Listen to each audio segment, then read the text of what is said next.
काल रात्रि को एक जगह बताया गया, मृत्यु की पूर्व संध्या पर निवास करने वाली देवी हैं ये, मतलब ईश, पर्जन्य, जयंत और इंद्र, ये जो पद हैं या 3 से 6 बजे का टाइम, ये है काल रात्रि का समय असली।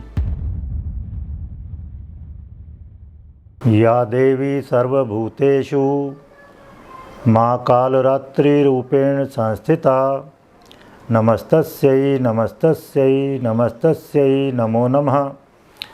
माँ कालरात्रि का वास्तुशास्त्र में सीधा संबंध नैऋति या अलक्ष्मी से है, जिनका स्थान नैऋत्य यानी दक्षिण पश्चिम में है, और साथ साथ ईशान से भी, ईश भगवान शिव, क्योंकि काल रात्रि भी भगवान शिव की पत्नी कही गई हैं। और इस तरह नैऋति को ज्येष्ठा भी कहा गया है, लक्ष्मी की बड़ी बहन, क्योंकि समुद्र मंथन से पहले ये निकली थी और उसके बाद में लक्ष्मी। तो ज्येष्ठा यानी नैऋति का वर्ण बाद में भगवान शिव ने किया था, तो ज्येष्ठा भी भगवान शिव की पत्नी कही गई हैं, और इसी तरह कालरात्रि भी भगवान शिव की पत्नी है। और फिर कालरात्रि का संबंध ज्योतिष में अष्टम भाव से है।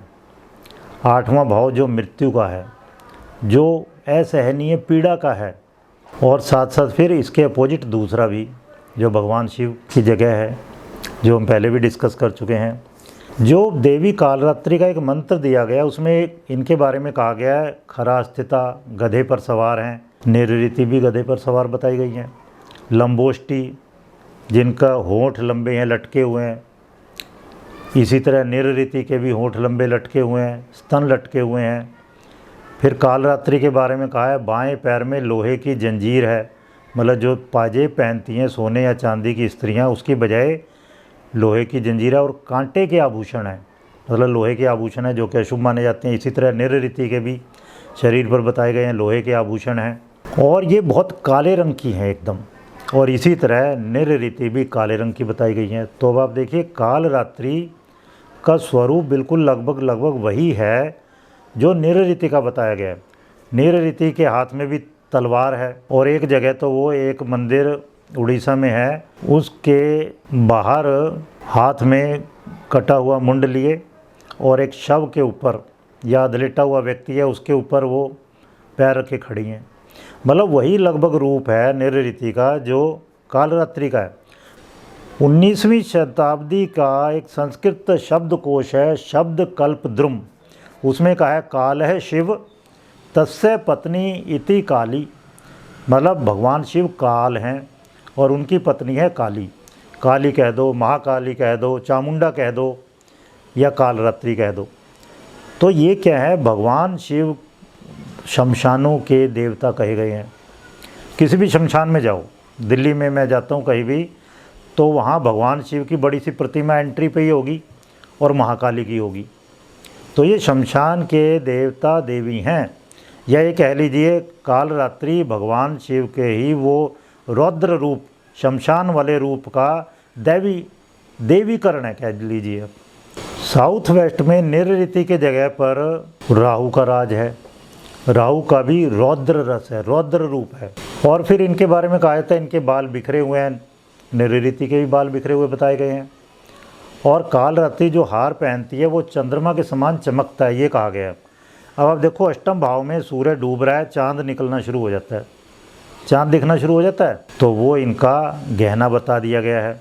कालरात्रि विनाश और परिवर्तन की प्रतीक हैं। 8वां भाव परिवर्तन का भी है और विनाश यानी मृत्यु का भी है। कालरात्रि, काल का मतलब समय भी है, काल का मतलब मृत्यु भी है। रात, रात्रि यानी रात, तो मृत्यु की रात कह लो या नींद वाली रात। रात में क्या हम सोते हैं, तो ऐसे समझिए कि चौथा भाव है आपका नींद का, मिड नाइट टाइम है, मिड नाइट में हम सोएंगे, धरती है वो, सोते हम। जिस तरह लग्न अगर आप खुद हैं तो लग्न से 5वां भाव आपके देवी देवता हैं, जिन देवी या देवता की आपको पूजा करनी चाहिए, पंचम भाव से उसका विचार किया जाता है। इस तरह चौथे से 5वें 8वां भाव, 8वां भाव क्या है, नींद की देवी या देवता। तो नींद की यहाँ देवी कौन सी हुई, कालरात्रि। और यहाँ से 9वां भाव, अष्टम से 9वां कौन सा हुआ, चौथा भाव, मतलब वहाँ काल रात्रि की गोद में, 9वां भाव क्या होता है, जांग, थाइज, वो है माँ की गोद। तो वहाँ काल रात्रि की गोद में हम विश्राम करते हैं मिडनाइट टाइम में, चौथे भाव में, ये मतलब हुआ। तो अब रात में सोना अपने आप में मोक्ष है, चौथा भाव मोक्ष का है। वो कौन सा मोक्ष है, वो नींद है, बहुत गहरी नींद, वो अल्प मोक्ष है रोज का। ये कहा जाता है sleep is a short time death, नींद जो है अल्प मृत्यु है, and death is a long time sleep. तो चौथा भाव क्या है, sleep is a short time death. वहाँ पे हर रोज़ हम मरते हैं 6-8 घंटे के लिए, माँ काल रात्रि की गोद में विश्राम करते हैं हम, और वो हमें नई ऊर्जा देती है फिर हर रोज़, ये मतलब हुआ। नींद घी के समान पौष्टिक है, अथर्ववेद कहता है। नींद में, अब तो मेडिकल साइंस कहता है, एलोपैथी कहती है कि नींद में सेल टिश्यू हमारे बनते हैं, पेड़ पौधे बढ़ते हैं। जो दिन भर हमारे सेल टिश्यू टूटे हैं वो रात में रिकवर होंगे। तो रात जो हमारी है, लौकिक वे में कह लीजिए गहन विश्राम, पूर्ण विश्राम हो गया, मन का भी शरीर का भी। और 8वां भाव है आत्मा के स्तर पर विश्राम, आत्मा अब थोड़ा आराम करेगी, फिर किसी और शरीर में चली जाएगी, ये मतलब हुआ। काल रात्रि देवी मुकुट चक्र, या जिसे सहस्रार चक्र भी कहते हैं, उससे जुड़ी हैं। ये माना जाता है जो असली साधक है उसका मन इस दिन सहस्रार चक्र में स्थित रहता है, और इनकी पूजा योगी और साधकों द्वारा ज़्यादातर की जाती है, क्योंकि अष्टम भाव तंत्र मंत्र, अलौकिक सिद्धियाँ, निधियाँ, अष्ट सिद्धि नवनिधि, इनसे भी जुड़ा हुआ है। तो ये कहा जाता है काल रात्रि देवी जब प्रसन्न हो जाती हैं तो ज्ञान, शक्ति और धन देती हैं। अब अष्टम भाव गहन ज्ञान या रहस्यमय ज्ञान का प्रतीक है। अष्टम भाव से रिसर्च देखी जाती है, और ये 8वीं राशि बहुत शक्तिशाली राशि है। यहाँ काल पुरुष की कुंडली में मृत्यु की राशि है, और 8वीं राशि धन देती है, पब्लिक का धन। और दूसरे से 7वां है ये भाव, दूसरे का दर्पण भाव है, ये भी कह लो। अदरवाइज 7वें से दूसरा है, तो पब्लिक का धन बहुत ज़्यादा मात्रा में यहाँ पे अनअर्न्ड मनी वो भी मिलती है। काल रात्रि तमस गुण का प्रतिनिधित्व करती हैं, रजस, तमस और सत्व में से तमस का। तो इसका मतलब क्या है, रात में जितना गहरे हम सोएंगे, मतलब तमस में जाएंगे, उतना दिन में हम रजस और सत्व को अचीव कर सकते हैं। जितना ऊपर कोई बिल्डिंग उठानी है, उतना गहरे नीचे ज़मीन में फाउंडेशन डालनी पड़ेगी उसकी, ये मतलब हुआ। काल रात्रि को एक जगह बताया गया मृत्यु की पूर्व संध्या पर निवास करने वाली देवी हैं ये। पूर्व संध्या क्या हुई, शाम का समय, जो अष्टम भाव है, अष्टम भाव। और अष्टम भाव के सामने दूसरा भाव, वहाँ पर क्या है, ईशान, भगवान ईश, इनके पति। या फिर इनके बारे में एक जगह मिलता है काल रात्रि है रात्रि का अंतिम प्रहर, आखिरी पहर, मतलब सुबह 3 से 6 बजे का टाइम।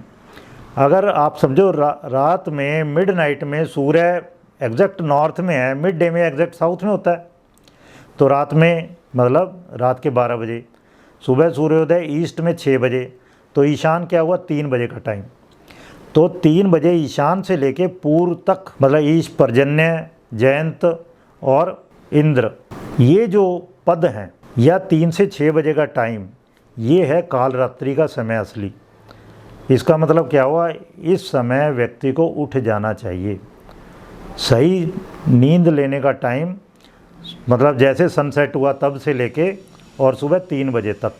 महाभारत के सौप्तिक पर्व में कहा गया है कि काल रात्रि मृत्यु की अधिष्ठात्री देवी हैं, और ये हाथ में भयंकर रस्सी लिए हुए मृतकों की आत्माओं को घसीट कर ले जाती हैं।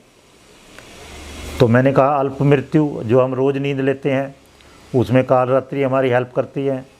और जब बाद में व्यक्ति की आयु पूरी हो गई, तब भी हमारी आत्माओं को वो पहुंचाती हैं वहाँ पर मृत्यु लोक में, यमलोक में।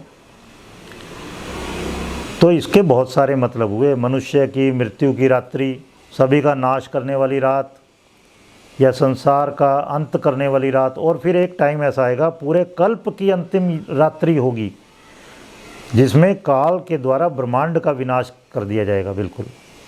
तो काल रात्रि का सही पूजक साधक वही है जो ज़्यादा नींद ना ले, जो असमय गलत समय पर, मतलब दिन में या सुबह सुबह ब्रह्म मुहूर्त में सो रहे हैं, वो गलत समय है, या नकारात्मक रूप से नींद ना लें।